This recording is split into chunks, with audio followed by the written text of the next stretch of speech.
Bagi saya, MOU ini merupakan satu landasan penting dalam memperkukuh respon kolektif agensi-agensi kerajaan terhadap isu penipuan atau scam dan juga skim pelaburan palsu serta jenayah kewangan cyber.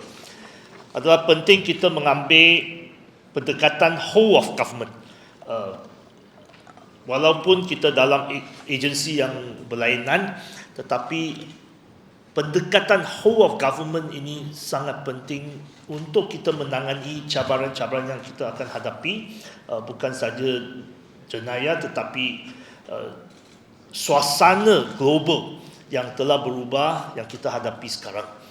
MOU ini memberi syarat yang jelas bahawa melindungi pelabur dan mengekalkan kepercayaan terhadap sistem kewangan kekal menjadi keutamaan negara.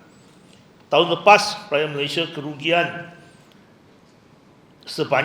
mengalami kerugian sebanyak 2.77 bilion akibat penipuan dalam talian dengan lebih 67,000 kes dilaporkan.